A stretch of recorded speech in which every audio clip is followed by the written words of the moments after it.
Secretary, what would you have done differently after seeing what happened to save this girl's life? Well, one of the things we would have done differently, we've already made the change, and it was with respect to the hotline. If our protocols were not clear enough, that we understood that when somebody's having what appears to be an acute mental health issue, that we needed to get out there and look at that immediately, then we needed to change our protocols, and we've done that.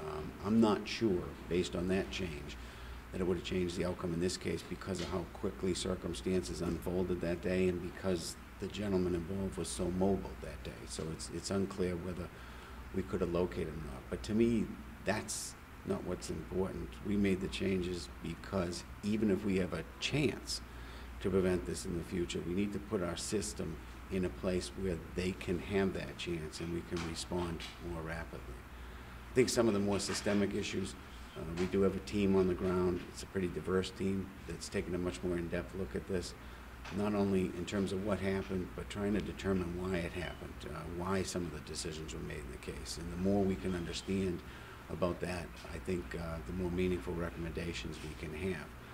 But I think there's one thing that will come out of this, and I think is systemic, that as a state, until we get our arms around substance abuse and mental health issues and do a better job at identifying it, doing a better job of calibrating what risk that poses to kids, and then doing a better job, quite frankly, of treating folks and making sure that they're in treatment, then we're never going to move this thing forward. And I think you'll see much activity around that, not just within the Department of Children and Families, because this is an issue. Substance abuse and mental health is an issue that goes beyond the department. It really is a community-wide issue, and we need to have community-wide discussions.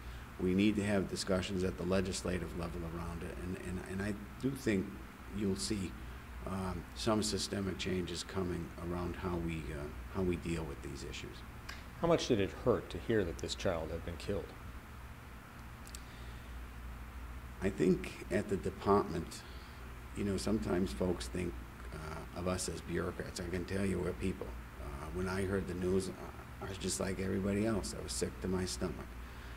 I have a child that I adopted to the child welfare system, and I cannot imagine the fear that that little girl experienced in the last moments of her life. That should not happen to any kid.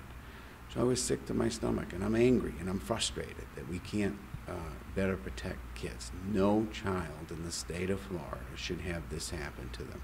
And I think we, as a state, need to work together to put an end to it. In particular, where is the most important area that the system broke down here?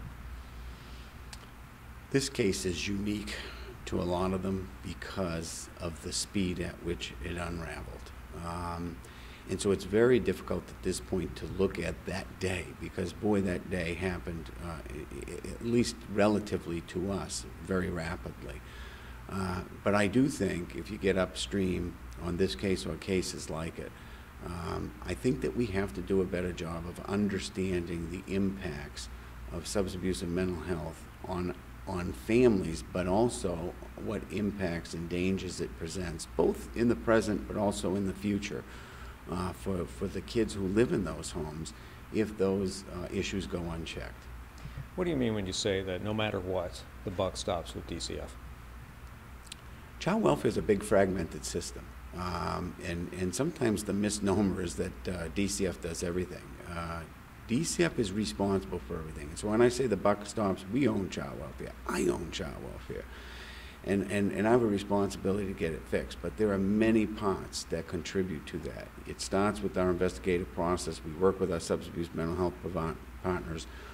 Even within the protective, there's different folks who do child protection. We work with guardian ad litem's office. We work with the courts. We work with our local communities. There are so many different folks that touch a child welfare case while it's open and active. So it does get kind of diffuse sometimes. But in the end, child welfare is a function that the Department of Children and Families oversees. And we have an obligation, I think, to oversee that whole system. So when I say the buck stops here, it does. I will say this, though. Sometimes we mistake child welfare as something that a sole Department of Children and Families is responsible for. To me, the welfare of children is everybody's responsibility in the community. And a lot of these systemic issues that we have that are driving the child welfare system, we have to work with the community to get it better. Because you're seeing these issues pop up not just in our system, you see it in education, you see it in health, you see it in our jails, you see it in our juvenile justice system. And so together we have to find a way to work better. But certainly from the child welfare perspective and the work we do, I don't care which partner actually did the work. In the end, the department really has the responsibility for it, and so the buck does stop with us. With the Sheriff's Office response, they made the choice not to Baker Act Jonchuck. With the policy changes that you've announced, would that have changed the outcome, do you think? If they were in place, in other words, at the time of this? The Baker Act piece is beyond the purview of the department. That's really a law enforcement function, and could be. It's a question better answered by law enforcement. But aren't they the only ones that could have really intervened here before this happened? Yeah, but like I said, the Baker Act piece really is a law enforcement function. So. Well, I guess what I'm saying is that you guys want to respond to these cases faster and have professionals there. If they had given some kind of an assessment that could have helped in that process, could the result have been different? In other words, they may have seen something that, say, the law enforcement didn't see, and may have changed their minds on that. Well, I know, I'll speak from I really don't want to speak for law enforcement because I don't know, and I'm not fully familiar with,